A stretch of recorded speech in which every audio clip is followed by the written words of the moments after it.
कि जिन इमामों को हुसैन और हसन कहते हैं उनके जिस्मों को हुजूर अपना बदन कहते हैं, उनके जिस्मों को हुजूर अपना बदन कहते हैं। नबी आदम की गोद में पले हैं हसनैन, नबी आदम की गोद में पले हैं हसनैन, उनको सूरज इन्हें सूरज की किरण कहते हैं, उनको सूरज इन्हें सूरज की किरण कहते हैं। आइए भारत गिर शोहरत कमाली हजरत अल्लामा मौलाना मोहम्मद जुनैद जमाली साहब किबला दम बका तो कुत्थिया मजवानिया रेशमी शहर भागलपुर बिहार की आमद है।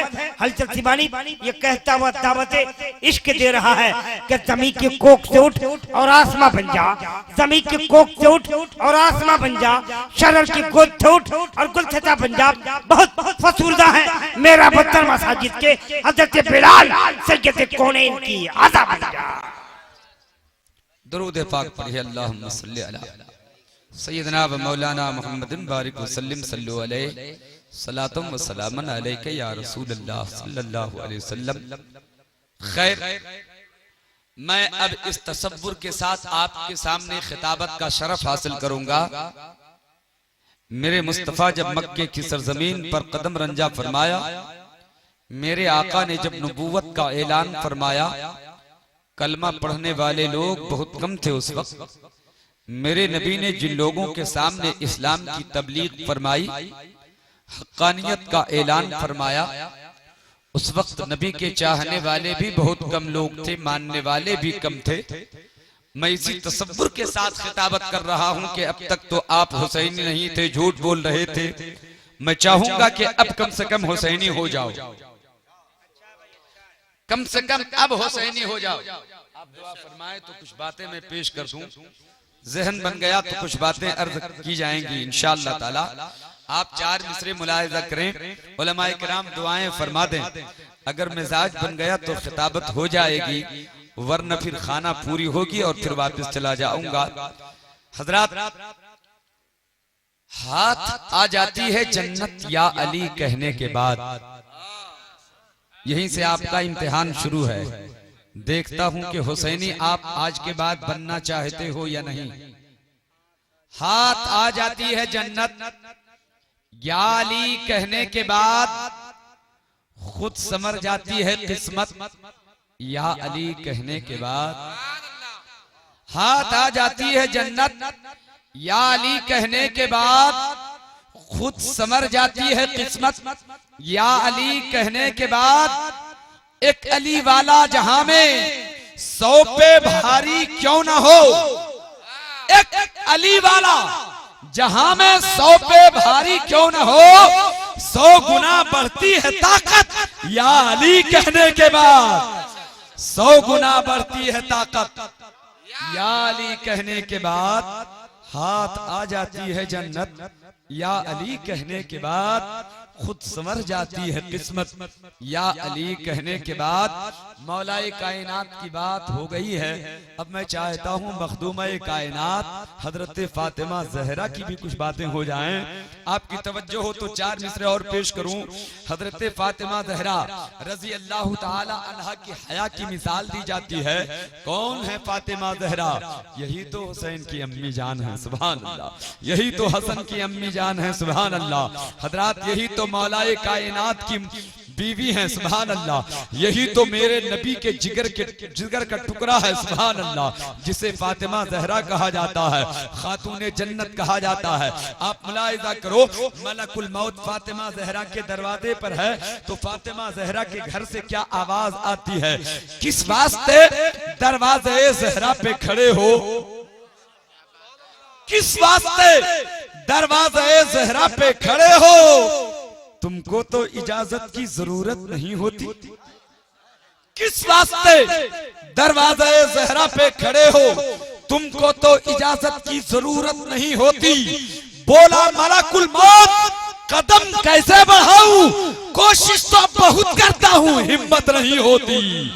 कोशिश तो बहुत करता हूं, हिम्मत नहीं होती। कोशिश तो बहुत करता हूं, हिम्मत नहीं होती। कितने लोग सुनेंगे? अब एक बार हाथ उठाइए तो। हजरात देखिए, मैं चाहूंगा कि आप जरा सा बनाइए माहौल, करीब आ जाइए, सिमट जाइए, जगह खाली है। अब मैं तकरीर शुरू करूंगा, अगर सुनना चाहते हैं तो जरा सा माहौल बनाइए आप। और बीच में कभी मैं आपसे कहूंगा भी नहीं कि आप आगे आइए पीछे जाइए, बस जो मैं शुरू हो जाऊंगा तो खत्म करके छोड़ूंगा। इसलिए आप करीब आइए, जल्दी आइए, देर मत कीजिए। 10 मिनट की तो मेरी तकरीर होनी है, सुन लीजिए 10 मिनट, मैं बहुत जल्द वापस जाने वाला हूं। करीब आइए, आइए आइए। क्यों, उठने में दिक्कत हो रही है क्या? अगर उठने में आपको दिक्कत नहीं हो रही है तो आपको आ जाना चाहिए। आपको इमाम हुसैन का वास्ता, आपको अली असगर का वास्ता, आप करीब आइए, जगह बीच में खाली नहीं होनी चाहिए। इसी जलसे के आप सामीन हैं, आप शर्माते क्यों हैं भाई? गली में घूमते हुए बातें करते हुए शर्म नहीं आती, और मुस्तफा के जिक्र की महफिल में शर्मा रहे हैं आप। अल्लाह अकबर। आइए हजरात, आज का माहौल है। मुन्ना भाई, आपके माइक की बड़ी तारीफ हुई है, मेरी आवाज थोड़ी सी गिरफ्तार है। ऐसा साउंड आपको बना के देना है कि आवाज मेरी मुकम्मल तौर से खुल जाए। हजरात एक माहौल बनाइए। अब मैं अपनी गुफ्तगू का आगाज कर रहा हूं। दरमियान में बातें, अगर जहन में कुछ बातें ऐसी आई जो आपके लिए मुफीद साबित हों तो उन बातों को भी आपके सामने रखूंगा। जलसे का एक मकसद होता है, उस मकसद के पेशे नजर मैं गुफ्तगू करूंगा इंशाअल्लाह तबारक व तआला। सिर्फ आज आप या हुसैन या अली के नारे लगा लो और कल के बाद फिर शराब खाने का अड्डा, शराब खाने की महफिल आबाद हो, ये अच्छी बात नहीं है। मुसलमान इसलिए पैदा नहीं हुआ है कि शराब खाने आबाद हो। मुसलमान इसलिए पैदा नहीं हुआ है कि ताश की पत्तियों पे अपनी जिंदगी बर्बाद की जाए। मुसलमान इसलिए पैदा नहीं हुआ है कि अपनी जिंदगी को यूं ही आवारगी में गुजार दिया जाए। मुसलमान तो पैदा इसलिए हुआ है कि अल्लाह की बंदगी से दुनिया आबाद कर दी जाए। मोहतरम दोस्तों और बुजुर्गों, जी लगाओ। मैं ये अर्ज करना चाह रहा था, आज एक नारा लगता है कि दीन यहाँ है चले आओ, दीन हमारे घर है चले आओ, दीन हमारे दरवाजे पर है चले आओ। कोई दीन मैदान में आवाज देकर बुला रहा है, कोई खेत खलियान में दीन का नाम लेकर आवाज दे रहा है। कोई कहता है दीन यहाँ है चले आओ, कोई मैदान में आवाज देता है कि दीन यहाँ है, कोई खेत खलियान में आवाज देता है कि दीन यहाँ है, कोई चौराहे पर आवाज देता है कि दीन यहाँ है, कोई अपने घर में दीन बताता है, कोई अपने दरवाजे पर दीन बताता है, कोई प्लेटफार्म पर दीन बताता है, कोई ट्रेनों में दीन बताता है। मगर आपका खादिम जुनैद आलम जमाली अर्ज करना चाहेगा, न किसी के दरवाजे पर दीन नजर आता है, न किसी के घर में दीन नजर आता है, न कहीं खेत खलियान में दीन नजर आता है, न कहीं मैदान में दीन नजर आता है, न कहीं चौराहे पर दीन नजर आता है, न ट्रेनों में दीन नजर आता है, न प्लेटफार्म पर दीन नजर आता है। आप मुझसे सवाल करेंगे, मौलवी जुनैद एक बात तो बताओ, अगर तुम कहते हो दीन हमारे घर नहीं है, दीन हमारे दरवाजे पर नहीं है, दीन हमारे किरदार में नहीं है, दीन हमारे कैरेक्टर में नहीं है, तो तुझे जवाब देना होगा कि दीन कहाँ है। मैं अर्ज करना चाहूंगा, ये अभी बताऊंगा कि दीन कहाँ है, लेकिन ये पहले समझने की कोशिश करो, दीन हमारे घर में नहीं है तो कैसे नहीं है। हम नमाज पढ़ते हैं, दीन हमारे घर कैसे नहीं, हम रोजा रखते हैं, फिर दीन हमारे घर कैसे नहीं, हम हज करने जाते हैं, दीन हमारे घर कैसे नहीं, हम ज़कात भी देते हैं, दीन हमारे घर कैसे नहीं, हम नमाजें अदा करते हैं, फिर दीन हमारे घर कैसे नहीं, हम तिलावत भी करते हैं, दीन हमारे घर कैसे नहीं। अगर दीन नहीं तो नमाज का तसव्वुर नहीं, दीन हमारे घर नहीं तो रोजे का तसव्वुर नहीं, दीन हमारे घर नहीं तो हज का तसव्वुर नहीं, दीन हमारे घर नहीं तो ज़कात का तसव्वुर नहीं। अगर हमारे घर नमाजें पढ़ी जा रही हैं तो पता चल रहा है कि दीन हमारे घर है। अगर हमारे घर रोजे रखे जा रहे हैं तो पता चला दीन हमारे घर में है। अगर हमारे घर के लोग हज पे जा रहे हैं तो पता चला कि दीन हमारे घर है। अगर हमारे घर में तिलावत हो रही है तो पता चला हमारे घर दीन है। लेकिन फिर भी आपका खादिम अर्ज कर रहा है, दीन हमारे घर नहीं है, दीन हमारे दरवाजे पर नहीं है, दीन हमारे यहाँ मैदान में नहीं है, दीन हमारे खेत खलियान में नहीं है, दीन हमारे किरदारों कैरेक्टर में नहीं है। ए मौलवी जुनैद जल्दी से बता के दीन कहाँ है। हजरत गिरामी, अब मैं थोड़ी देर के लिए सचो पंज में पड़ गया। या अल्लाह, मैंने तो बता दिया कि दीन हमारे घर नहीं है, दीन आपके घर नहीं है, दीन उनके घर नहीं है, दीन इनके घर नहीं है, तो फिर दीन कहाँ है? जवाब तो देना पड़ेगा। मैंने हजरत अल्लामा मैंने उलमाए अहले सुन्नत से पूछा, आप मुझे बताइए कि दीन कहाँ है? मैंने तो एक बात लोगों से कह दी कि दीन हमारे घर नहीं है। अगर नहीं है तो आप जरा बताइए कहाँ है? तो हजरत ने फरमाया कि मुझे मालूम है मगर बताऊंगा नहीं। हजरत हलचल सिमानी से मैंने कहा, आप बताइए दीन कहाँ है? आपने फरमाया मालूम है मगर बताऊंगा नहीं, किसी और से पूछो। मुफ्ती साहब से मैंने पूछा, आप बताइए हजरत दीन कहाँ है? उन्होंने जवाब दिया मालूम है मगर बताऊंगा नहीं, किसी और से पूछो। खोतबा की जमाअत से पूछा, कहा मालूम है मगर बताऊंगा नहीं, किसी और से पूछो। खोतबा की जमाअत से पूछा, कहा मालूम है मगर बताऊंगा नहीं, किसी और से पूछो। मुफस्सिरीन की जमाअत से पूछा, आप बताइए दीन कहाँ है? कहा मालूम है बताऊंगा नहीं। मुतब्बिरीन की जमात से पूछा, कहा मालूम है बताऊंगा नहीं। मुहद्दिसीन की जमात से पूछा, कहा मालूम है बताऊंगा नहीं। आगे बोलो मेरे दोस्तों और बुजुर्गों, मैं पेशो पेश में पड़ गया। मैं सोचने लगा, या अल्लाह, इस कौम को मैंने बता दिया दीन हमारे घर नहीं है और इन्हें जवाब भी देना है, तो जवाब कैसे दिया जाएगा? मैं कहीं और न गया। जब थक हार गया तो बरेली शरीफ पहुंचा। मैंने कहा, ए मेरे इमाम आप बताइए, ए मेरे आला हजरत आप बताइए, ए मेरे मुजद्दिद आप बताइए, ए मेरे इमाम आप बताइए दीन कहाँ है? आला हजरत जवाब देंगे दीन कहाँ है? मुझे मालूम है मगर बताऊंगा नहीं, किसी और से पूछो। मैंने अर्ज किया, मेरे इमाम मैं तो थक हार के आपके पास पहुंचा। मैंने सोचा आप बताएंगे, आप भी फरमाते हैं किसी और से पूछो। ए मेरे आला हजरत अब कौन बताएगा? तो जवाब दिया, कहीं और न जाओ, अजमेर चले जाओ। अजमेर पहुंचा। मैंने कहा मेरे गरीब नवाज आप बताइए, ए ख्वाजा मोइनुद्दीन आप बताइए, ए अमीर संजर आप बताइए दीन कहाँ है? गरीब नवाज जवाब देते हैं, शाह अस्त हुसैन, बादशाह अस्त हुसैन, दी अस्त हुसैन दी पला। ये कैसेट्स पेश कर रहे हैं Munna radio electronics and recording centre, यानी MR सीरीज रंका मोड़ गढ़वा। ख्वाजा गरीब नवाज फरमाते हैं, हुसैन शाह भी हैं, शाहों के शाह भी हैं, हुसैन बादशाह भी हैं, हुसैन दीन भी हैं, दीन की पनाह भी हैं। सुभान अल्लाह, सुभान अल्लाह।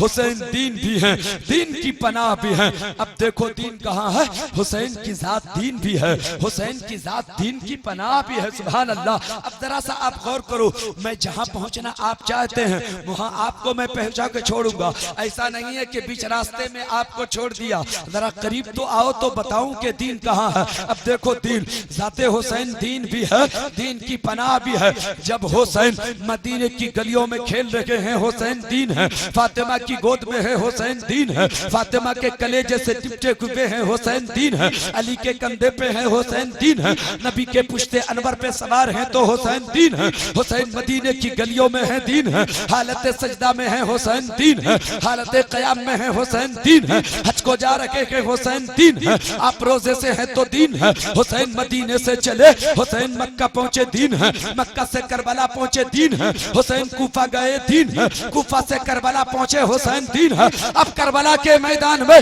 हुसैन की निगाहों के सामने अब्बास का बाजू कटा, हुसैन दीन है। अली अकबर की जवानी लुट गई, हुसैन दीन है। अली अकबर की जवानी लूटी, हुसैन दीन है। कासिम का सर कटा, हुसैन दीन है। अली असगर की मासूम जब गई, हुसैन दीन है।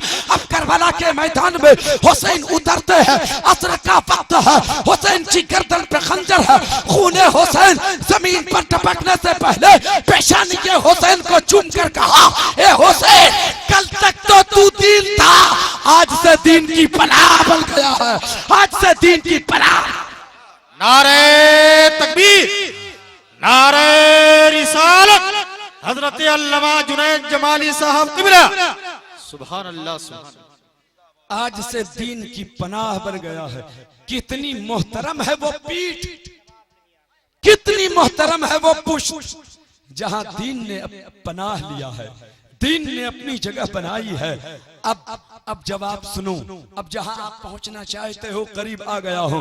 अब सवाल पैदा होता है, ए मौलवी जुनैद जल्दी बताओ, जल्दी बताओ, हमारे घर नमाजें पढ़ी जा रही हैं, हमारे घर रोजे रखे जा रहे हैं, हमारे घर से लोग हज पे जा रहे हैं, बोलो दीन है कि नहीं है? अब मैं कहूंगा हाँ, आपके घर में भी दीन है, आपके दरवाजे पर भी दीन है। आप कहोगे मौलवी जुनैद इतनी जल्दी अपना स्टेटमेंट बदल दिया, अपना इतनी जल्दी इतना अपना बयान बदल दिया, अपनी बातें तूने बदल दी, वजह क्या है? मैं कहूंगा वजह यह है कि हम इतने निहत्ते तो नहीं हैं, हम दीन वाले हैं। सुभान अल्लाह, हम दीन वाले हैं। दीन हमारे घर में है, दीन हमारे दरवाजे पर है, दीन हमारे किरदार में है, दीन हमारे कैरेक्टर में है। मगर ये दीन आया तो आया कहां से? दीन तो करबला के मैदान में है, दीन तो हुसैन की पुश्त पे पनाह ले लिया है, हुसैन करबला के मैदान में है। अब वो दीन करबला के मैदान में है, अब वो करबला से दीन चला है।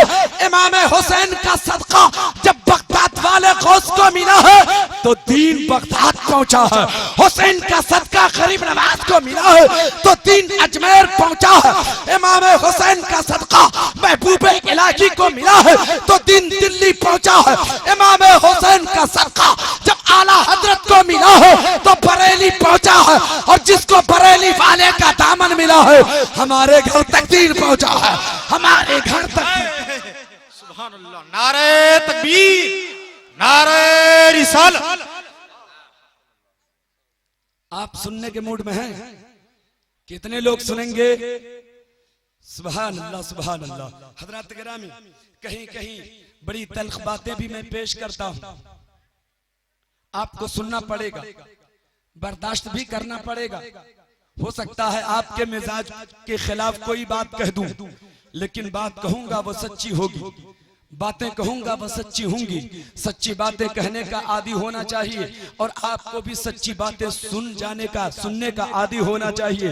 अब जरा सा जी लगाओ तो बड़ी प्यारी बात करूं, उससे पहले आप तर्जुमा मुलाहिजा कीजिए। हज़रात गिरामी, परवरदिगार आलम इरशाद फरमाता है, वला तक़ूलू लिमन युक़्तलू फी सबीलिल्लाहि अमवात बल अहयाउम वलाकिन ला तशउरून।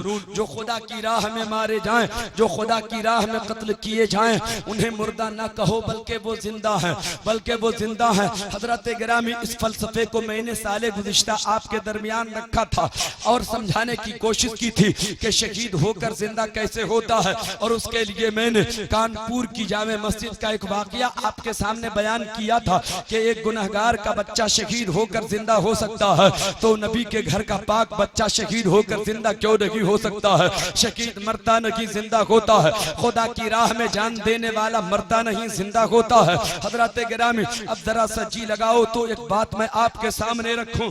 मैं चाहता हूं कि इस फलसफे को भी आपके सामने रखूंगा। मैंने ये वाकया बयान करने के बाद आपको ये बताया था मुहर्रमुल हराम की 10वीं तारीख के बाद क्या होता है, उन बातों को मैंने पेश करने की सआदतें हासिल की थी।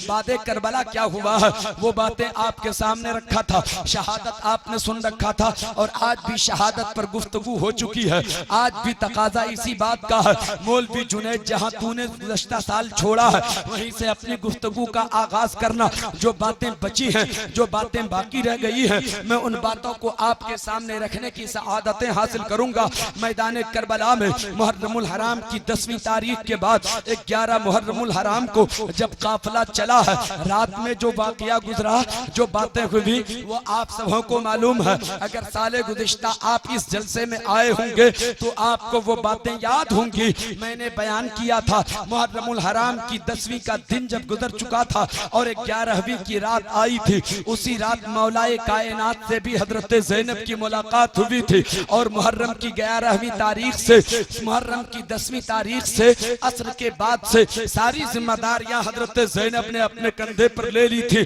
जहां हुसैन की जरूरत पड़ती थी वहां हजरत ज़ैनब हुसैन का किरदार अदा करती थी। जहां फातिमा ज़हरा की जरूरत महसूस की जाती थी वहां हजरत फातिमा ज़हरा का रोल अदा किया करती थी। जहां हजरत अब्बास की जरूरत पड़ती थी वहां हजरत ज़ैनब हजरत अब्बास का रोल अदा करती थी।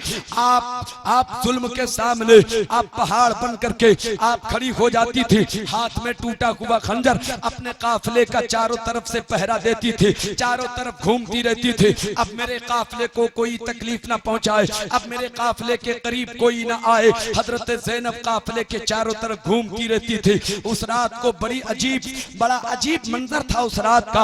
हजरत ज़ैनब है, हजरत ज़ैनब के हाथ में वही टूटा हुआ खंजर है, काफले के चारों तरफ पहरा दे रही है। आज हजरत ज़ैनब की जिम्मेदारी देखो, आज हर एक के रोल अदा करके, हर एक का रोल अदा करके करबला के मैदान में ये ज़हन देना चाहती है, मेरा हुसैन ना रहा तो क्या होगा, अली अकबर ना रहा तो क्या होगा, अब्बास का बाजू कट गया तो क्या होगा, कासिम का सर कट गया तो क्या होगा, मेरे मौलाए कायनात मौला अली का हाथ मेरे सर पे है, मौला अली का हाथ मेरे सर पे है।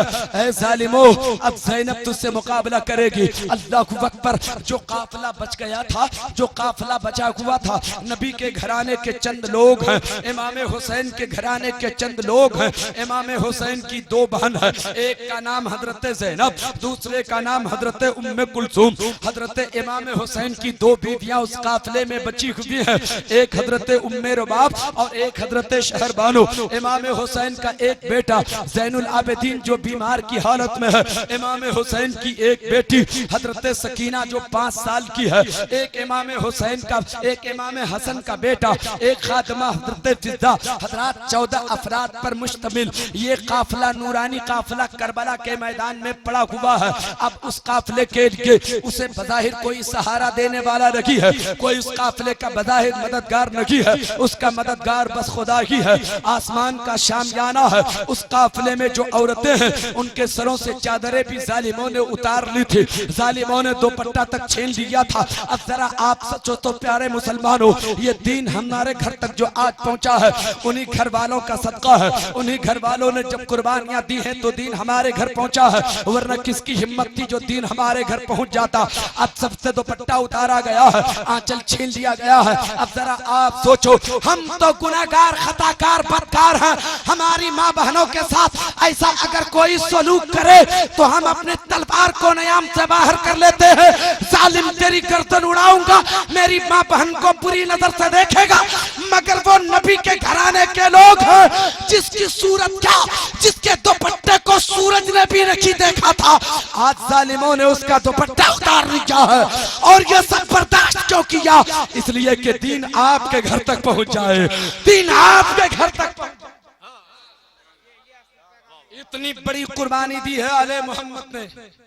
सोचा कभी आपने कि उस दीन को हम कैसे इस्तेमाल करेंगे? दीन की अहमियत को आपने समझा नहीं। मोहम्मद के घर वालों ने दीन की हिफाजत फरमाकर आपके घरों तक पहुंचाया है। हजरत गिरामी आम तौर से उलमाए अहले सुन्नत बयान किया करते हैं और ये सच बयान किया करते हैं कि हुसैन आजम ने अपनी गर्दन कटा दी इसलिए कि नाना की शरीयत महफूज हो जाए, काबे का तकद्दुस बरकरार रहे, इस्लाम का भरम रह जाए। दीन की हिफाजत की खातिर गर्दन कटाई हुसैन ने, दीन की हिफाजत की खातिर गर्दन कटाई थी हजरत अली अकबर ने, दीन की हिफाजत की खातिर असगर की मासूमियत गई। मगर एक मोहब्बत की बोली है जो मुझे बोलने दो और इसमें भी सच्चाई है। मैं कहता हूँ शरीयत की हिफाजत के लिए गर्दन कटाई गई, ये तो सच है, मगर ये भी सच है कि अपनी जगह पे वो, लेकिन इमाम हुसैन ने अपनी गर्दन इसलिए कटाई कि तो दीन मुस्तफा ने पेश किया था, नबी के कलमा पढ़ने वालों के घर तक वो दीन पहुंचा दिया जाए। गोया आपकी खातिर गर्दन कटाई गई है, आपकी खातिर पेटों को कुर्बान किया है, आपकी खातिर खेमे को फुकवाया गया है। अगर आपने इसे महसूस किया तब तो मुसलमान बन के रहोगे, अगर इसे महसूस न किया तो बराए नाम मुसलमान रहोगे। जिंदगी ताश की पत्तियों पे गुजरेगी, जिंदगी शराब के अड्डों पे गुजरेगी, जिंदगी तेरी आवारगी में गुजरेगी। लेकिन अगर महसूस किया तो हुसैनी जिंदगी गुजारने की तौफीक मिल जाएगी।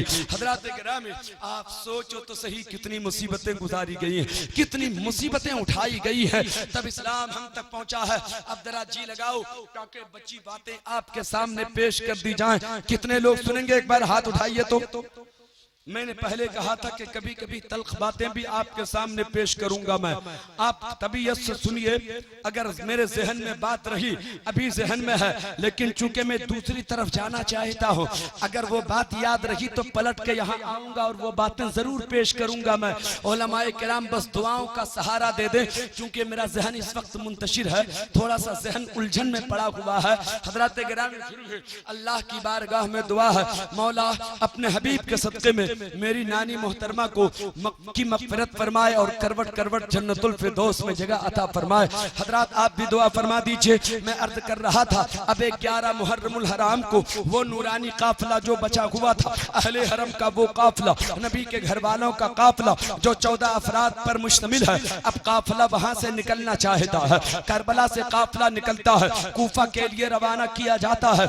मगर एक बात कहना चाहता हूँ, जब करबला के मैदान से काफिला चलने लगा है, उससे पहले क्या होता है, यजीदी गुंडे हाथ में हथकड़ियां, बेड़ियां और रस्सियां लेकर बारगाह कूद पड़े, मैदान करबला में टूट पड़े। और जो काफिला पड़ा हुआ था, उस काफिले के पास पहुंचकर हजरत ज़ैनुल आबिदीन से कहा, ए ज़ैनुल आबिदीन, मैं कैद करने आया हूँ, तुम लोगों को कैदी बनाऊंगा, हाथ उठाओ। ज़ैनुल आबिदीन लेटे हुए थे, बीमार की हालत में थे, बुखार से तप रहे थे, वो तो लेटे हुए थे। मगर जालिमों ने जब कहा कि उठो, मैं तुझे कैद करूंगा, हाथों में बेड़ी डालूंगा, हाथों में हथकड़ी डालूंगा, पाँव में बेड़ी डालूंगा, गले में तोप डालूंगा। इमाम ज़ैनुल आबिदीन उठकर खड़े हो जाते हैं। जालिमों ने कहा, ए इमाम ज़ैनुल आबिदीन, अपने हाथ उठाओ ताकि मैं तेरे पाँव में बेड़ी डालूं। तो उस काफिले की तरफ से एक आवाज आई थी, मुझे कैद करने की कोशिश न करना, मुझे कैद करने की कोशिश न करना, जहां मैं रुका तुझको रुकना पड़ेगा। न कर तू मुझे कैद करने की कोशिश, जहां मैं रुका तुझको रुकना पड़ेगा। अगर मेरे पाँव में डालेगा बेड़ी, तुझे मेरे कदमों में झुकना पड़ेगा, तुझे मेरे कदमों में झुकना पड़ेगा, तुझे मेरे कदमों में झुकना पड़ेगा। आज जालिम का इरादा ठीक नहीं है, आज जालिम का इरादा अच्छा नहीं है, आज जालिम की नीयत अच्छी नहीं है। पाँव में बेड़ी डाला, काफिला लेकर चला। काफिला, ये बातें हो चुकी हैं जो मैं बयान कर रहा था अभी।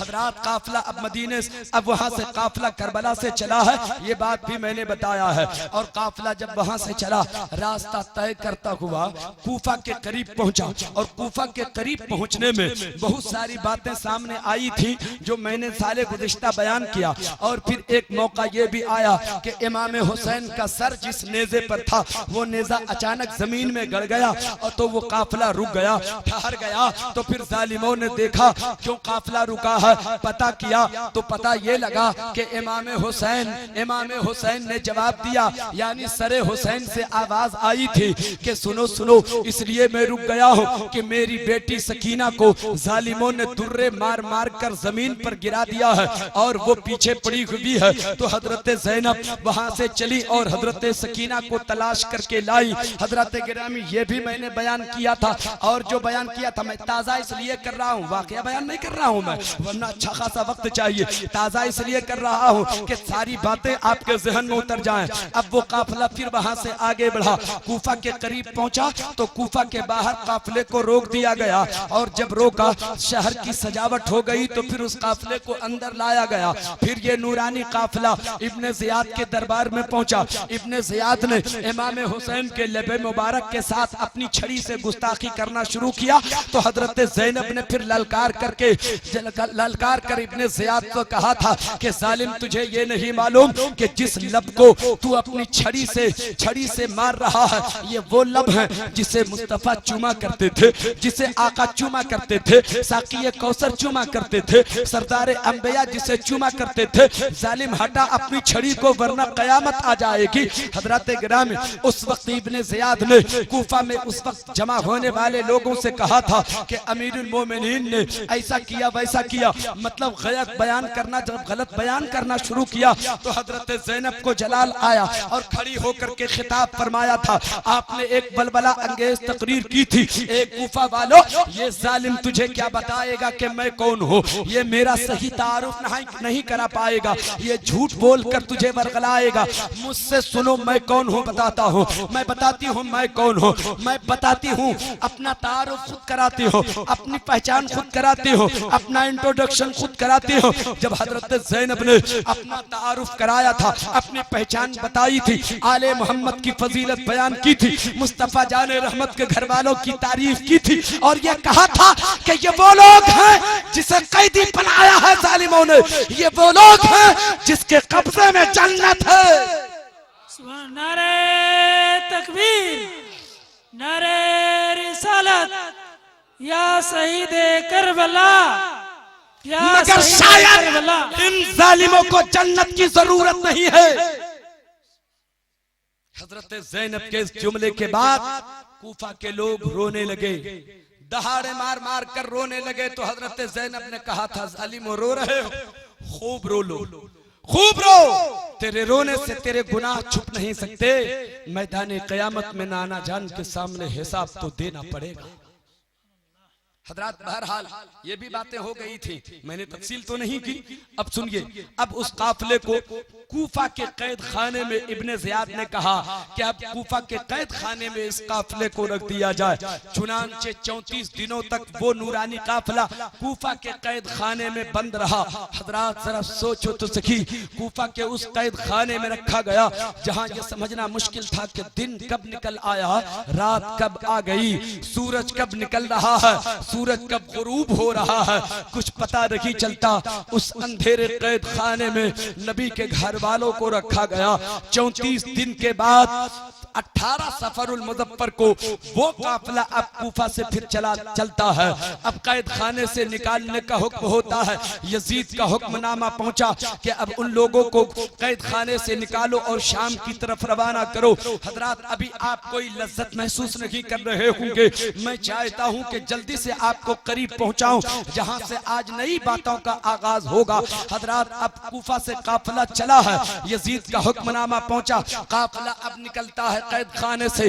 अब मंजिल तय किया जाता है, अब रास्ते तय हो रहे हैं। रास्ते में एक गिरजा पर पहुंचा, गिरजा की दीवार के साए में अपने अपने नेज़े को लगा कर रखा। सर शोहदाए करबला के सरों को अब दीवार से लगा कर रख दिया। हजरत गिरामी, इतने में होता क्या है, गिरजा की दीवार फटती है, एक हाथ उससे नमूदार होता है। हाथ नमूदार हुआ, उस हाथ में लोहे का कलम था। लोहे के कलम ने एक शेर अरबी में लिखा गिरजा की दीवार पर, जिसका मफहूम ये था कि हुसैन को शहीद करने वाले मैदान क़यामत में मुस्तफा जाने रहमत की शफाअत से उम्मीद कैसे रख सकते हो।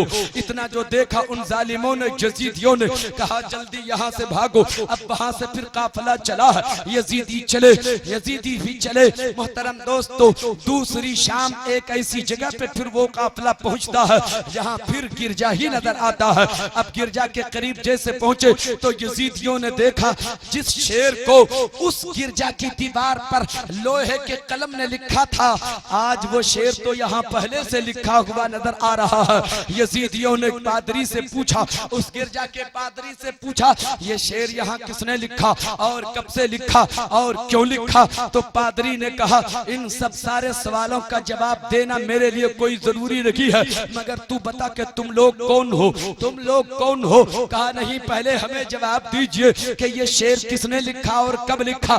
तो गिरजा के उस पादरी ने, फादर ने जवाब दिया था, ये तो हम भी नहीं जानते, मेरे दादा परदादा बताया करते थे कि गिरजा की इस दीवार पर ये शेर आज का नहीं है, बल्कि नबी के कोनों में का जनाबे मोहम्मदुर रसूलुल्लाह सल्लल्लाहु अलैहि वसल्लम की विलादत बासआदत से 500 बरस पहले से लिखा हुआ है। सुभान अल्लाह, नारे तकबीर, नारे रिसालत, 500 बरस पहले से लिखा हुआ। सोचो, इमाम हुसैन ने गर्दन कटाई है करबला में। इमाम हुसैन को पता नहीं था कि मेरी गर्दन कटेगी, पता नहीं था कि शहीद होना पड़ेगा, क्या पता नहीं था कि भूखा रखा जाएगा, क्या पता नहीं था कि फराक पे पहरे लगाए जाएंगे। सब पता था अगर हुसैन के ताल्लुक से उनकी शहादत का तस्करा नबी की विलादत से 500 बरस पहले हो सकता है तो हुसैन को इसकी खबर क्यों नहीं होगी।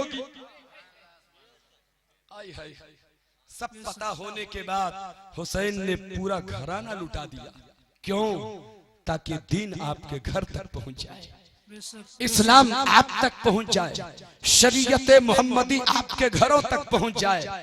मोहतरम दोस्तों, बहरहाल अब अचानक पादरी ने देखना शुरू किया, शोहदाए करबला के उस सरों को देखना शुरू किया। अचानक उनकी निगाह जम गई उस सर पे जो सर इमाम हुसैन का है। अल्लाह अकबर, चमक रहा था चेहरा। कहा ये सर किसका है? कहा ये हुसैन इब्ने अली का है। शायद ये बातें भी मैंने आपके दरमियान रखी थी, मगर घबराइए मत, वो आ रहा है। अब मैं करीब आ चुका हूं। बहरहाल तो कहा ये हुसैन इब्ने अली का है। तो कहा कौन इब्ने अली? वही जो दामादे मुस्तफा है। कहा हाँ। कहा जालिम, साफ साफ कहो ना कि ये नबी के नवासे का सर है। साफ क्यों नहीं बोलते? कहा हाँ। कहा सुनो सुनो, कुछ दिरहम दिनार तू ले ले, ये सर मुझे दे दे, ये सर मुझे दे दे रात भर के लिए, और रात भर मैं रखूंगा, सुबह ये सर भी ले लेना तू। पैसे तू तुझको दे रहा, इसकी उजरत दे रहा। जालिमों ने पैसे कबूल कर लिया, उजरत कबूल कर लिया, सरे मुबारक दे दिया। वाह रे पादरी का मुकद्दर, वाह रे पादरी की किस्मत। सरे हुसैन को लिया है, केवड़े के पानी से साफ किया है, उसे मखमली, उस पर मखमली गिलाफ चढ़ाया है, ऊंचे मकाम पर सरे हुसैन को रखा। रात भर वो पादरी जियारत करता रहा। सुबह होते होते उसके दिल की दुनिया बदल गई। हुसैन के सर से एक नूर निकलता है और वो रोशनी पूरी फिजा को मुनव्वर कर रखी है। पुकार उठा पादरी, हुसैन कौन कहता है कि आप मर गए? आप तो जिंदा हो, मुझे कलमा पढ़ाओ। आप तो जिंदा हो, मुझे कलमा पढ़ाओ। पादरी का मुकद्दर जागा, फादर का मुकद्दर जागा, कलमा पढ़कर गए बगोश इस्लाम हो गया। सुभान अल्लाह। मगर आज के यजीदी ज़हन रखने वालों से, यजीदी ज़हन रखने वालों से क्या कहिए, उसकी तो किस्मत ही फूटी है। अब उसे समझाने कौन जाए। हुसैन तो वो हैं कि शहादत के बाद भी ईमान की दौलत से माला माल फरमाते चले जा रहे हैं, दीन बांटते जा रहे हैं, दीन फैलाते जा रहे हैं। बहरहाल अब आइए, मैं असल गुफ्तगू जो बातें बाकी रह गई थी अब मैं वहां पहुंच गया हूं। हजरत गिरामी काफिला चलता रहा, 19 मंजिलें तय की हैं उस काफिले ने। नबी के घर वालों ने 19 मंजिलें तय की हैं। 80 शहरों में उस काफिले को फिराया गया है। तब दमिश्क वो काफिला पहुंचा। दमिश्क पहुंचने के बाद फिर दमिश्क शहर को सजाया गया। सजने के बाद उस काफिले को अंदर बुलाया गया। यजीद के दरबार में काफिला पहुंचा। यजीद ने भी गुस्ताखी करना चाहा, लेकिन ज़ैनुल आबिदीन को जलाल आया तो ललकार कर कहा, जालिम मेरे बाप की तौहीन न कर, जालिम मेरे खानदान की तौहीन न कर, जालिम उल्टी सीधी बातें न कर, जालिम इन लोगों को उल्टी सीधी बातें मत पढ़ा, तू खामोश हो जा। मुझे बताने दे कि मैं कौन हूं, मुझे बताने दे कि मैं कौन हूं। इमाम ज़ैनुल आबिदीन हैं, तारुफ करा रहे हैं, अपनी पहचान करा रहे हैं, अपनी बात कर रहे हैं। पहचानो ए दमिश्क वालों, पहचानो ए नबी के कलमा पढ़ने वालों, ये तुझे धोखे में रखा है, इसने तुझे धोखे में रखा है, इसने तुझे गलत बताया है, इसने गलत बयान दिया है।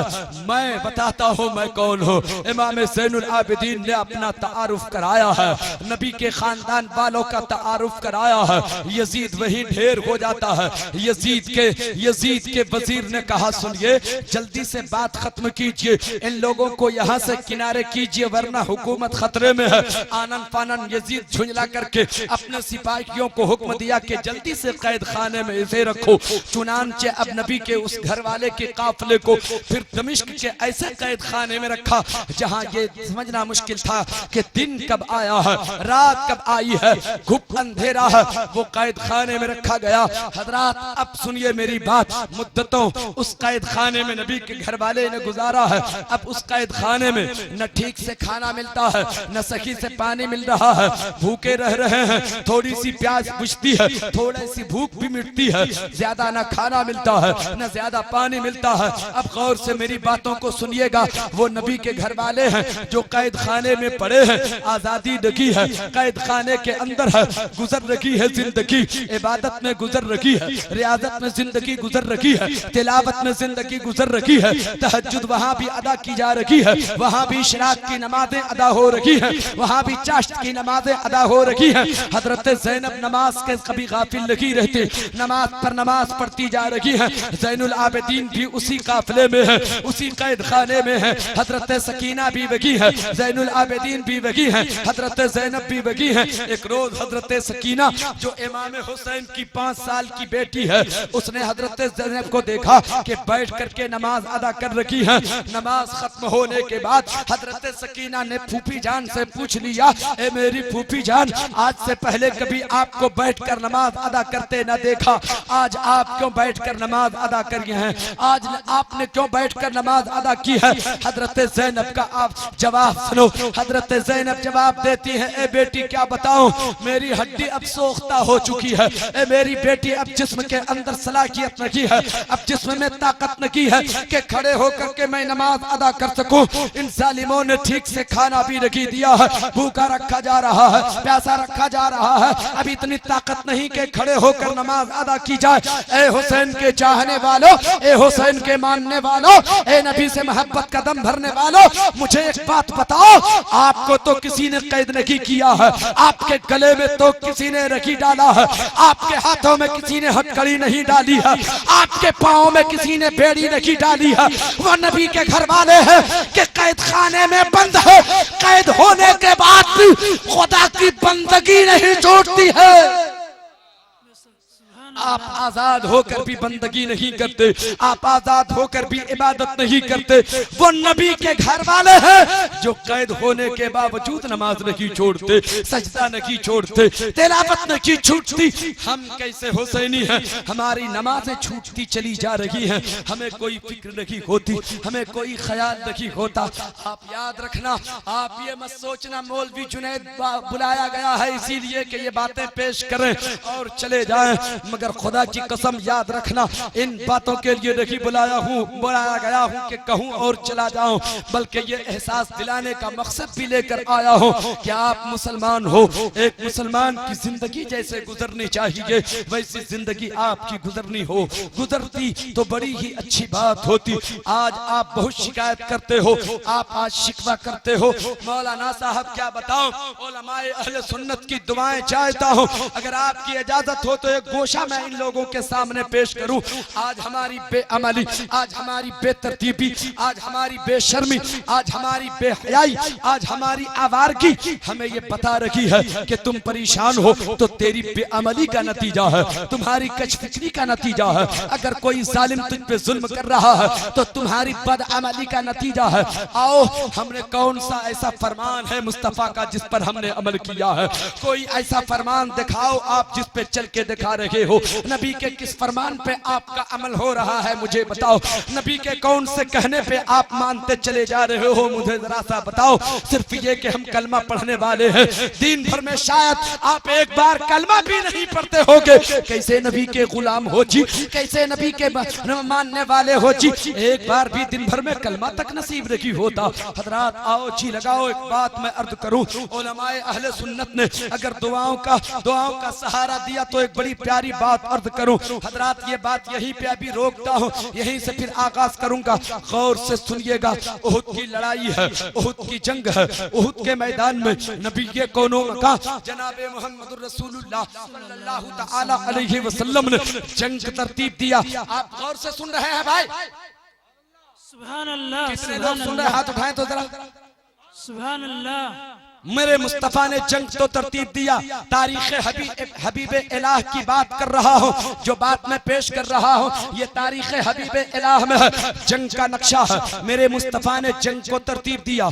जंग को तरतीब देने के बाद मेरे आका ने इरशाद फरमाया, ए अब्दुल्ला, अमीर कारवां की हैसियत से हजरत अब्दुल्ला है। मेरे मुस्तफा ने फरमाया इस पहाड़ी पे खड़े रहना। 50 लोगों को दे दिया मेरे आका ने, ए अब्दुल्ला ये 50 लोग तेरे हवाले। 50 लोगों को लेकर इससे नीचे ना उतरना।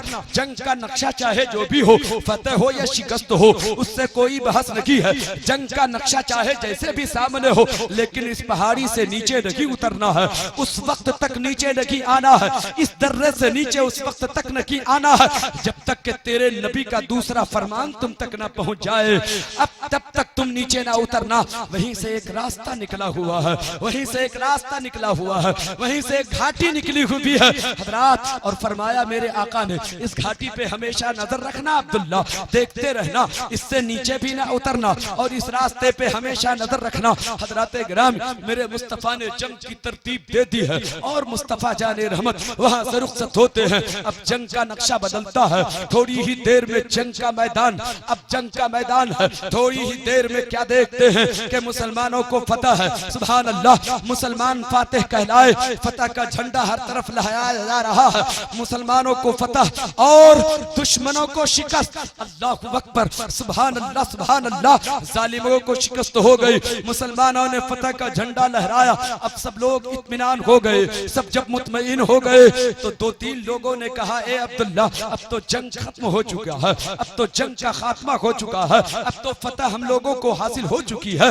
अब यहाँ से चलो, अब यहाँ रहने का मकसद क्या है, अब यहाँ पे ठहर के क्या करेंगे। हजरत अब्दुल्ला ने कहा, नहीं नहीं, मेरे आका ने पहले ही फरमाया था कि जंग का नक्शा चाहे जो भी हो, चाहे फतह हो या शिकस्त हो, लेकिन इस दर्रे से नीचे नहीं उतरना है, इस पहाड़ी से नीचे नहीं उतरना है जब तक कि मेरा दूसरा फरमान ना आ जाए। अल्लाहु अकबर। हजरत अब्दुल्ला वही मौजूद हैं, 50 लोगों के साथ हैं। 2-4 लोगों ने पहले ये बात रखी थी, उसके बाद फिर 2-4 लोग शामिल हो गए। ठीक तो कह रखे हैं, अब यहाँ क्या जरूरत है, यहाँ से चलो। अगर थोड़ी देर गौर से सुन लिया तो नतीजा आपके सामने। हजरत गिरामी क्या कहा, 10 लोग शामिल हो गए। कहा अब यहाँ क्या जरूरत है, अब चलो माले गनीमत लूटो, चलो उन लोगों का माल लूटो। दुश्मन यहाँ से फरार हो चुका है, दुश्मन ढेर लग चुके हैं, जालिमों को मार डाला है। हजरत गिरामी मैदान खाली हो गया। अब मुसलमानों ने कहा कि चलो हम माले गनीमत लूटते हैं, माले गनीमत समेटते हैं। चुनांचे 10 से 20 हो गए,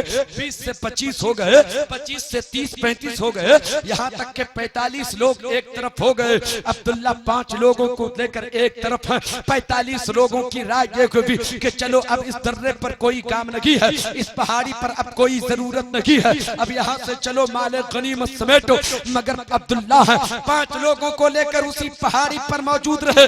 मेरे आका का जब तक दूसरा फरमान न आ जाए इस पहाड़ी से मैं हटने वाला नहीं। 5 लोग उनके साथ, 45 लोग वहां से उतरे और माले गनीमत समेटना सब शुरू किया। तो दुश्मन को खबर हो गई, दुश्मन को पता चल गया। वो लोग भी इसी ताक में थे कि जैसे कि मौका मिलेगा हम वार कर देंगे, हम हमला कर देंगे। पहाड़ी से नीचे उतरना था 45 लोगों का, दुश्मनों ने हमला किया। नतीजा ये हुआ 70 लोगों की जाने गई, 70 लोग शहीद हो गए, 70 मुसलमान शहीद हो गए। अब मेरे आका को इस बात की जब खबर मिली, मेरे आका बेचैन हो गए। मैंने कहा था कि जब तक मेरा दूसरा फरमान ना आ जाए तो पहाड़ी से नीचे ना उतरना।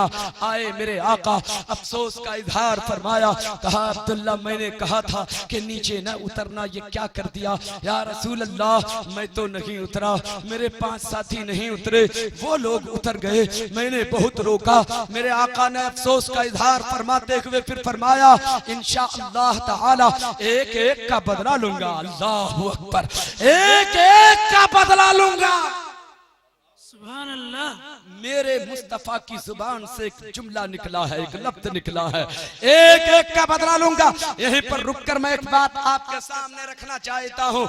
मेरे दोस्तों और बुजुर्गों, मेरे नबी के फरमान को उन सहाबियों ने तोड़ा नहीं था, याद रखना। सिर्फ थोड़ी सी फरमान से बेतवज्जुही हुई, फरमान को तोड़ा नहीं, बेतवज्जुही भी, अब यहाँ जरूरत क्या है, नीचे चलो। थोड़ी सी बेतवज्जुही हो जाए तो नतीजा ये कि 70 लोगों की जानें चली जाएं। आपने कौन सा फरमान नबी का माना है? कितने फरमान पे आपका अमल हुआ है? नबी ने जो कुछ कहा है, नबी ने जो जो कहा है, जो कुछ भी आपने फरमाया है, आपका किसी फरमान पे अमल नहीं हो रहा है। बोलो आपके साथ जुल्म होगा कि नहीं होगा? आप परेशान होगे कि नहीं होगे? आप मुसीबतों में गिरफ्तार होगे कि नहीं होगे? थोड़ी सी बेतवज्जुही भी तो जाने चली गई।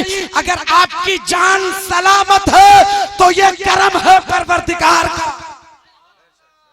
वरना अब तक तो आपका खात्मा हो जाना चाहिए था, नामो निशान बाकी नहीं रहना था। लेकिन ये करम है मौला का कि अपने हबीब के सदके बचाए रखा। सोचो थोड़ी सी बेतवज्जुही हुई है तो 70 की जान गई। आपने माना ही नहीं कुछ, आपने कुछ माना ही नहीं, सुन लिया, उस फरमान पे अमल नहीं हुआ है। हजरात, बात अधूरी रह जाएगी। मैं ये कहूंगा कि नबी के एक एक फरमान पे आपका अमल होना चाहिए।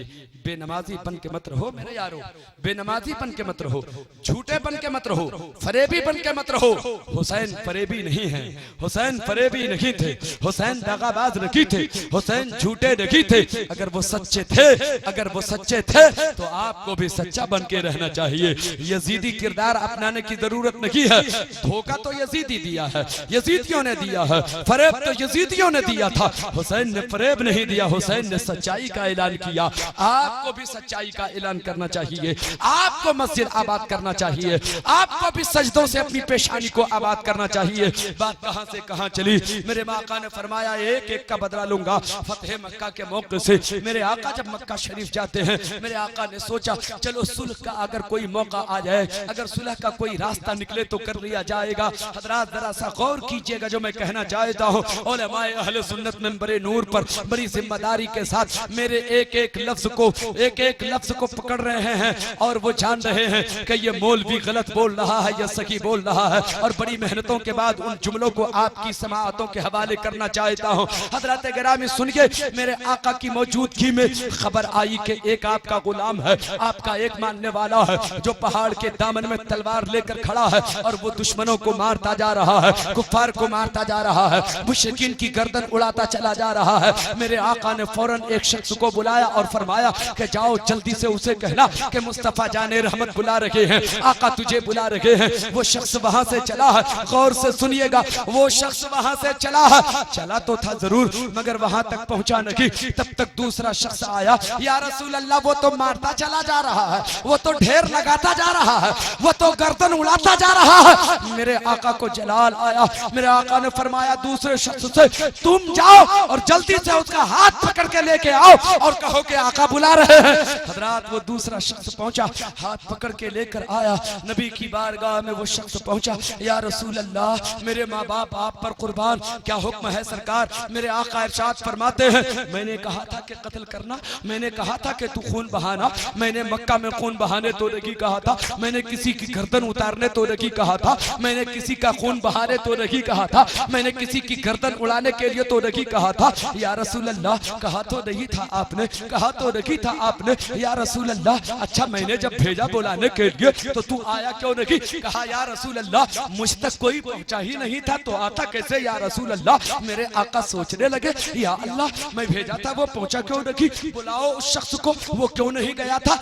बुलाया गया, कहा तू इसके पास गया था कि नहीं? मैंने भेजा था बुलाने के लिए तो पहुंचा के नहीं? कहा या रसूल अल्लाह निकला तो था लेकिन दरमियान में एक शख्स मुझे मिला जिसका कद बड़ा ऊंचा था, सर उसका आसमान छू रहा था, बड़ा हैकल था और उसने मुझसे कहा गरजती हुई आवाज में कहा अगर एक कदम आगे बढ़ा तो तेरी गर्दन दबा दूंगा। या रसूल अल्लाह मैं डर गया, मेरा रास्ता रोक लिया, मैं आगे न बढ़ सका। अल्लाह हू अकबर। सोचो तो सही प्यारे मुसलमानों, मेरे आका अभी गुफ्तगू फरमा ही रहे थे कि मेरे नबी की बारगाह में हजरत जिब्राईल अमीन हाजिर बारगाह रसूल हो गए, अपना सलाम पेश किया और उसके बाद अर्ज किया, या रसूल अल्लाह, आपका खुदा आपको सलाम पेश फरमाता है और फरमाता है कि वो रास्ता रोकने वाला शख्स कोई और नहीं, अल्लाह ने फरिश्ता भेजा था। सुभान अल्लाह, अल्लाह ने एक फरिश्ता भेजा था उसका रास्ता रोकने के लिए, इसलिए कि आपके जिस गुलाम ने कत्ल करना शुरू किया था, आपने जंगे उहद के मौके से फरमाया था कि एक एक का बदला लूंगा। आपके उस गुलाम ने अभी 70 की गर्दन नहीं उड़ाई थी, इसलिए फरिश्ते ने रास्ता रोक दिया। जब 70 के कत्ल हो गया तब आपका दूसरा गुलाम आपके पास पहुंचा है, दूसरा गुलाम उसके पास पहुंचा। सुभान अल्लाह, बहुत 70 पूरे हुए तब आपका दूसरा खादिम पहुंचा। अल्लाह अकबर, ये मेरे नबी की जुबान से निकले हुए जुमले अल्लाह ने कबूल फरमा लिया। एक एक का बदला लूंगा। उस गुलाम ने 70 को कत्ल किया, तब दूसरा पहुंचा जिसे नबी ने भेजा। बहरहाल बात कहां से कहां चली, मैं तो शहादत के पस मंजर में चाहता था कि आपको जरा सा करीब करूं। मुसलमानों, हम हुसैनी हैं, मैं जानता हूं आप सिर्फ शहादत का तज़किरा सुनकर या अली और या हुसैन लगाकर कामयाब नहीं हो सकते हो। जब तक के हुसैन के किरदार को ना अपना लो, जब तक के हुसैन के कैरेक्टर को ना अपना लो, जब तक के हुसैन की यादों से अपने सीनों को ना सजा लो। मेरे दोस्तों और बुजुर्गों, बात कहां से कहां चली। अब उस कूफे, अब उस दमिश्क के कैद खाने में, दमिश्क के कैद खाने में एक रोज ऐसा होता है, चीखो पुकार है उस दमिश्क के कैद खाने में। नबी के घर वाले उसी कैद खाने में हैं, महीनों गुजर गए हैं। हजरत किरामी, एक रोज अब्दुल्ला नामी एक शख्स उसी कैद खाने की दीवार के किनारे से गुजर रहा था।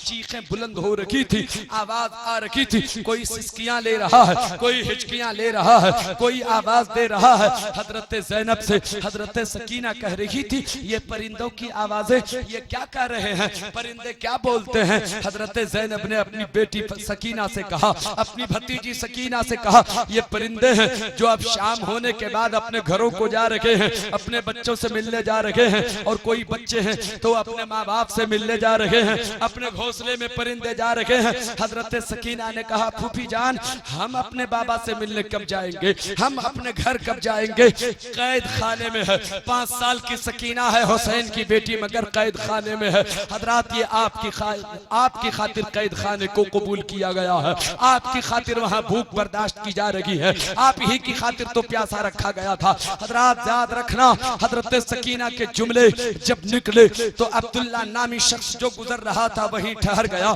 सुनता रहा खामोशी से, और उसके बाद दौड़े दौड़े अपने घर गया। अपनी बीवी से कहा, ऐ मेरी बीवी सुनो, हर जुमा की रात को तुम नजरे हुसैन का खाना बनाती हो और गरीबों में तकसीम करती हो। आज जुमा का दिन है, आज खाना बनाकर गरीबों में न बांटना, बल्कि आज दमिश्क के उस कैद खाने में जाना जो यजीद का कैद खाना है। उस कैद खाने में कोई गरीब है, कोई लाचार मजबूर है, कोई भूखा प्यासा है, उसकी आवाज भी बड़ी कमजोर हो चुकी है। उस कमजोर आवाज वाले को जाकर खाना खिलाना, नजरे हुसैन का खाना देना, तुम्हें बड़ा सवाब मिलेगा। लगता है वो बड़े गरीब लोग हैं। अल्लाह अकबर। अब्दुल्ला की बीवी मोमिना थी, वो भी मोहब्बत हुसैन में खाना तैयार करती है और खाना लेकर उस कैद खाने के दरवाजे पर पहुंचती है। जैसे ही खाना लेकर दरवाजे पर पहुंची, सामने देखती क्या है, एक नौजवान है जिसके गले में तोक पड़ा हुआ है, हाथों में हथकड़ी है, पाँव में बेड़ी है, वो बैठा हुआ गर्दन झुकाए बैठा है। वो खातून वहीं पर खाना रख देती है और उस नौजवान के करीब पहुंचती है। पहुंचने के बाद बात करना शुरू करती है। वो कुछ पूछ रही है, मगर नौजवान ने इशारे में कहा, मुझसे कोई बात न करो, जख्म इतने गहरे हैं कि मैं कुछ बता नहीं पाऊंगा, मैं कुछ बोल नहीं पाऊंगा। अगर कुछ जानना चाहती हो, कुछ बात करना चाहती हो, तो इशारे से बताया कि किनारे हजरत ज़ैनब मेरी फूफी जान है, उनसे बात करो। चुनांचे इशारे में समझ लिया, वो वहां से चलती है, हजरत ज़ैनब के पास जाकर बैठ जाती है। हजरत सकीना गोद में लेटी हुई थी। जैसे ही देखा कि खाना आया है तो उठकर खड़ी हो गई। हजरत ज़ैनब के बगल में बैठी हुई उस खातून ने देखा कि सकीना खाना की तरफ देख रही है, तो वहां से उठी, खाना उठाया, हजरत सकीना को पेश किया, लेखा तेरे ही लिए तो लाई हो, तेरी ही खातिर लाई हो, तू बड़ी भूखी है, खा ले, तू बड़ी कमजोर है खा ले, तू बड़ी लागर हो गई है खा ले, तू बहुत भूखी है खा ले। हजरत ज़ैनब ने कहा मेरी बहन तेरी मोहब्बत का शुक्रिया, तूने खाना हम तक पहुंचाया है, लेकिन लेकर चली जा, हम आले मोहम्मद पे सदका हराम है, हम सदका का खाना नहीं खाते, इसे लेकर चली जा।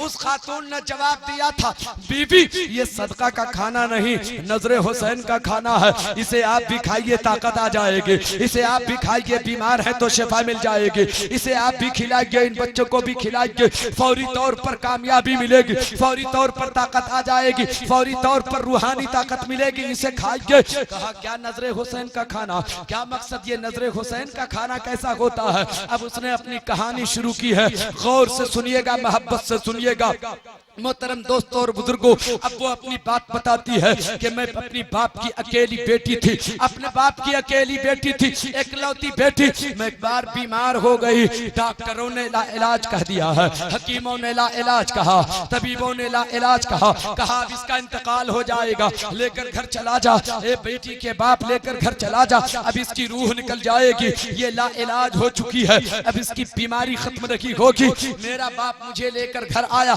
चुपके चुपके रोता था मेरा बाप, मेरे अब्बू चुपके चुपके रोते थे, और कोई दौलत तो मेरे बाप के पास थी नहीं, मुझे को देख देख कर वो जिया करता था। एक रोज मैं अपने अब्बू को रोते हुए किनारे देख लिया, तो मैंने कहा अब्बू जान आप रोते क्यों हो, आप रोते क्यों हो। ये कैसेट्स पेश कर रहे हैं Munna radio electronics and recording centre यानी MR सीरीज रंका मोड़ गढ़वा। अपनो खातून अपनी कहानी सुनाती है, वो अर्ज करती है मैं बताऊं कि ये नजरे हुसैन का खाना कैसा है। हजरात वो अपनी कहानी सुनाना शुरू कर देती है कि जब मेरे बाप ने लेकर मुझे घर लाया, और उसके बाद एक रोज मैं किनारे में देखा मेरे अब्बू रो रहे हैं। मैंने पूछा अब्बू जान आप रो क्यों रहे हैं, आप आंसू क्यों बहा रहे हैं। तो मेरे अब्बू ने मुझसे कहा ऐ मेरी बेटी डॉक्टर ने तुझे ला इलाज कहकर रुखसत कर दिया है, अब तेरी बीमारी खत्म होने वाली नहीं है, अब तेरा इंतकाल हो आएगा। ऐ मेरी बेटी तू जानती है कि तेरे सिवा मेरे पास और कुछ भी नहीं है, तू ही तो है जो मेरी जिंदगी का सरमाया है, तुझी को देख देख कर जिया करती हूँ, अगर तेरा भी इंतकाल हो गया तो किसे देख कर जीऊंगा। ऐ मेरी बेटी तेरे उसी दर्द में रो रहा हो, तेरे मौत को याद कर मैं रो रहा हूँ। मुझे ऐसा लगता है कहीं तेरा इंतकाल अब न हो जाए। मेरे दोस्त और बुजुर्गों उस खातून ने जवाब दिया, फिर मैंने अपने अब्बू से कहा अब्बू रोने की कोई जरूरत नहीं है, अभी एक रास्ता खुला हुआ है, मदीने की सरजमीन पर मोहम्मदुर रसूलुल्लाह सल्लल्लाहु तआला अलैहि वसल्लम की बारगाह में लेकर चलिए, वहाँ तो हर दर्द की दवा है, हर मर्ज की वहाँ शिफा है, वहाँ लेकर चलिए। अगर आपने दस्ते रहमत फेर दिया तो तेरी बेटी को शिफा मिल जाए, तेरी बेटी को शिफा मिल जाए। अब्बू जान लेकर चलिए, अब्बू जान मुझे वही लेकर चलिए, अब्बू जान मुझे वही पहुँचाइए, अब्बू जान मुझे उन्हीं के कदमों में जाकर रख दीजिए। मेरे अब्बू ने मुझे अपनी गोद में उठाया। आप लोग मेरी तरफ देखिए, रोशनी हो सकता है थोड़ी देर में आ जाए, और अगर जाहिरी रोशनी न मिले तो हुसैन की यादों से अपने दिल में रोशनी पैदा कीजिए और चंद जुमले सुन लीजिए। एक बार मोहब्बत से बोलिए या रसूल अल्लाह, सुभान अल्लाह सुभान अल्लाह। वो अर्ज करती है लेकर चलिए, वो उस खातून का बाप वो अर्ज करती है कि मुझे लेकर के मेरे अब्बू चले हैं, मुस्तफ़ा जाने रहमत की बारगाह में पहुंचे, मुस्तफ़ा जाने रहमत के कदमों में मुझे रख दिया और इरशाद अर्ज किया या रसूल अल्लाह ये मेरी बेटी है, ये मेरी बेटी है। डॉक्टरों ने ला इलाज कह दिया है, हकीमों ने ला इलाज कहा है, या तबीबों ने ला इलाज कहा है, अब इसका इंतकाल होने वाला है। या रसूल अल्लाह मेरे पास और कोई दौलत नहीं है, बस अपनी बेटी को देख देख कर जिया करता हूँ। या रसूल अल्लाह करम फरमा दिया जाए, या रसूल अल्लाह दस्ते रहमत फेर दिया जाए। अभी मैं अर्ज कर की रहा था, अभी मेरे अब्बू अर्ज कर की रहे थे कि मुस्तफ़ा जाने रहमत जनाबे मोहम्मदुर रसूलुल्लाह सल्लल्लाहु अलैहि वसल्लम के हुजरे मुबारक का पर्दा सरका, उधर से एक चांद जैसा मुखड़ा वाला बच्चा नजर आया, एक चांद जैसा चमकता हुआ बच्चा निकला, उधर से वो निकला तो मेरे मुस्तफ़ा ने उसे हुसैन कह के आवाज दिया, हुसैन कह के बुलाया। उस बच्चे का नाम हुसैन था, उसका चेहरा चमक रहा था, उसके चेहरे से नूर बरस रहा था, छोटा सा बच्चा था। वो नबी के करीब आए तो मुस्तफ़ा जाने रहमत सल्लल्लाहु अलैहि वसल्लम ने इरशाद फरमाया, ए हुसैन इस बच्ची के सर पे हाथ रख दो, इसका बाप बड़ा फिक्रमंद है, इसका बाप बड़ा फिक्रमंद है, इसका बाप बड़ा रो रहा है, इसका बाप अपनी बेटी की जिंदगी से अब मायूस हो चुका है। ए मेरे हुसैन इसके सर पे हाथ रख दो, ए मेरे हुसैन जिंदगी की इसे भीख दे दो। अल्लाह की बारगाह में इसके लिए दुआ कर दो कि इसकी लंबी उम्र हो जाए। मेरे हुसैन है। अल्लाहू अकबर। मोहतरम दोस्तों, वो खातून अर्ज करती है, वो छोटा सा बच्चा आगे बढ़ा, मेरे सर पे हाथ रखा, जहन की हाजिरी के साथ सुन के मेरे सर पे हाथ रखा, कुछ पढ़ता जा रहा था, दम करता जा रहा था, वह बच्चा दम करता जा रहा था, जिंदगी मयसर होती चली जा रही थी, मुझे शिफा मिलती चली जा रही थी। थोड़ी देर के बाद ऐसा महसूस हुआ मुझे कोई बीमारी ही नहीं है। फिर मेरे आका ने फरमाया, ए बेटी के बाप, अपनी बेटी को लेकर चला जा, परवरदिगार ने मेरे हुसैन के सदक़े में तेरी बेटी को दोबारा जिंदगी अता फरमा। हजरात, अब वो खातून अर्ज करती है, फिर मेरे बाप मुझे लेकर अपने घर आए। जब तक मेरे अब्बू जिंदा रहे, नजरे हुसैन का खाना बनाकर गरीबों में तकसीम करते रहे और हुसैन की लंबी उम्र की दुआ करते रहे। और जब मेरे बाप का इंतकाल होने वाला था तो मेरे बाप ने मुझसे कहा, मेरे अब्बू ने मुझसे कहा, बेटी जब तक जिंदा रहोगी नजरे हुसैन का खाना तकसीम करती रहना और हुसैन की लंबी उम्र की दुआएं करती रहना। ये उसी नजरे हुसैन का खाना है। वो खाना तकसीम करती हूँ तो जिंदगी मिल जाती है, वो खाना तकसीम करती हूँ तो रूहानी ताकत मिल जाती है, वो खाना तकसीम करती हूँ तो मुझे सुरूर मिल जाता है। इधर वो कहानी सुना रही थी, उधर हजरत ज़ैनब की आंखें अश्कबार हो गए। उसने कहा, बीबी आप क्यों रो रही हो? ये कहानी मेरे घर की है, ये किस्सा तो मेरे घर का है, ये वाकया तो मेरे घर का है, ये तकलीफ की बातें तो मेरी हैं, ये मुसीबतों की बातें तो मेरी हैं, आप क्यों रो रही हो? हजरत ज़ैनब इरशाद फरमाती है, अरे क्यों न रो, जिस हुसैन की लंबी उम्र की दुआ करती चली आ रही हो, आज के बाद उस हुसैन के लिए लंबी उम्र की दुआ ना करना, इसलिए कि जालिमों ने उसे बेरहमी से शहीद कर दिया है, जालिमों ने उसे मार डाला है। ये देख, ये उन्हीं का बेटा ज़ैनुल आबिदीन है, ये देख 5 साल की बेटी उसी हुसैन की बेटी है, मैं उसी हुसैन की बहन ज़ैनब हूँ। हजरात, वो खातून सुनने के बाद वहीं बेहोश हो जाती है। हजरात, आले मोहम्मद ने जो कुर्बानियां दी हैं, जिन मुसीबतों का सामना किया है, मुसीबतों के पहाड़ तोड़े गए, सब बर्दाश्त करते रहे सिर्फ इसलिए कि नबी के कलमा पढ़ने वालों के घरों तक इस्लाम पहुंचा दिया जाए, शरीयत मोहम्मदी को नबी के कलमा पढ़ने वालों के घरों तक पहुंचा दिया जाए, ताकि इसकी सारी दुश्वारियां खत्म हो जाए, सारी परेशानियों का खात्मा हो जाए।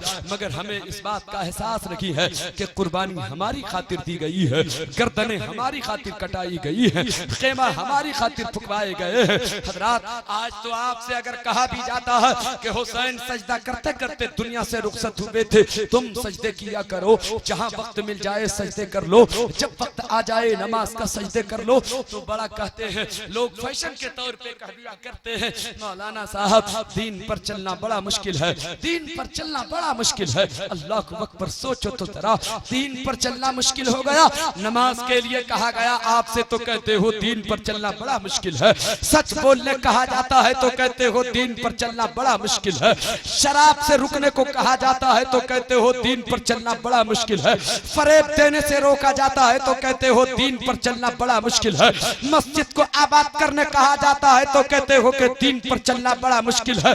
अगर दीन पर चलना तेरे लिए बड़ा मुश्किल है, बिलाल हबशी के लिए तो मुश्किल नहीं था, बिलाल हबशी ने तो कभी ना कहा कि दीन पर चलना बड़ा मुश्किल है, पत्थरों की बरसात हुई मगर ना कहा कि दीन पर चलना बड़ा मुश्किल है, मैं ठोक दी गई लेकिन ना कहा हजरत बिलाल के दीन पर चलना बड़ा मुश्किल है, अमीर हमजा का कलेजा चबा लिया गया मगर ना कहा कि दीन पर चलना बड़ा मुश्किल है, अब्बास का बाजू कट गया मगर ना कहा कि दीन पर चलना बड़ा मुश्किल है, अली अकबर की जवानी लुट गई मगर ना कहा कि दीन पर चलना बड़ा मुश्किल है, हुसैन ने गर्दन कटा दी मगर ना कहा कि दीन पर चलना बड़ा मुश्किल है। आपके लिए दीन पर चलना आसान कर दिया और कहते हो मुश्किल। क्या मुश्किल है? सच बोलने कहा जाए तो मुश्किल हो जाए, नमाज पढ़ने कहा जाए तो मुश्किल हो जाए, फरेब देने से रोका जाए तो कहते हो मुश्किल। आसान तो इतना है दीन पे चलना, अल्लाह अकबर। वो और शरीयत थी, कपड़े पर नजिस लग जाए हुक्म है कि उसे काट के फेंक दो, लेकिन हमारे नबी की शरीयत देखो, नापाक हो जाए धो दो उसे पाक हो जाएगा, काटने की जरूरत नहीं है। यह आसान है कि नहीं है? हजरत गिरामी देखो दीन पर चलना कितना आसान है। पानी नहीं है, वजू नहीं कर सकते, तयम्मुम कर लो। दीन पर चलना बोलो आसान है कि नहीं है? प्यारे मुसलमानों, दीन पर चलना कितना आसान है। खड़े होकर नमाज पढ़ा करो, खड़ा नहीं हुआ जाता बैठ के पढ़ लो, बैठा नहीं जाता लेट के पढ़ लो, लेटा नहीं जाता इशारे से पढ़ लो। बोलो आसान है कि नहीं है? और कहते हो दीन पर चलना बड़ा मुश्किल है। आसान तो इतना हो गया है आपके लिए कि आपके लिए आसान से आसान हो चुका है, मगर आपने उसे मुश्किल बना दिया है। आपके मन में मुश्किल है, आपकी नीयत में मुश्किल है। अगर नीयत अच्छी हो तो ये आसान आपके लिए हमा वक्त है। अल्लाह तबारक व तआला हम सबों को अच्छे अमल की तौफीक अता फरमाए। हुसैन की शहादत को भी याद रखिए, हुसैन के घर वालों की शहादत को भी याद रखिए, और ये याद रखने के साथ साथ ये सोचिए कि ये शहादतें जो हुई हैं, ये मुसीबतें जो उठाई गई हैं, ये परेशानियों का जो सामना करना पड़ा है, वो सिर्फ इसलिए कि हमारे लिए आसानियां पैदा हो जाएं। हमारी आसानी की खातिर ये सारी कुर्बानियां हैं। अगर हम नमाज पढ़ें तो ये समझा जाएगा कि हम हुसैनी हैं, सच बोले तो समझा जाएगा हुसैनी हैं। मैंने आपसे कहा, मैंने पूछा था कि कितने हुसैनी हैं, तो आप सबों ने हाथ उठाया, और इतना पूछ लिया कि इशा की नमाज कितने लोगों ने पढ़ी है, तो हजरात 3 से 4 लोगों ने हाथ उठाया। कैसे हुसैनी है जो बेनमाजी है? कैसे हुसैनी है जो बेनमाजी है? हुसैनी बेनमाजी हो ये तसव्वुर ही नहीं। हजरात अल्लाह की बारगाह में अच्छी तौफीक मांगते रहिए, अल्लाह की बारगाह में अच्छे अमल की तौफीक मांगते रहिए। मैंने जो कुछ कहा कहीं पर कोई लफ्ज़िश, कोई खता हो गई हो तो मौला की बारगाह में अपनी खताओं से तौबा करता हूँ। ए अल्लाह, अपने हबीब के सदक़े में मेरी खताओं को माफ फरमा और मेरी तौबा को कबूल व मकबूल फरमा। अस्तगफिरुल्लाह रब्बी मिन कुल्लि ज़ंबिन व अतूबु इलैह। ला इलाहा इल्लल्लाह मुहम्मदुर रसूलुल्लाह सल्लल्लाहु अलैहि वसल्लम। अस्सलामु अलैकुम।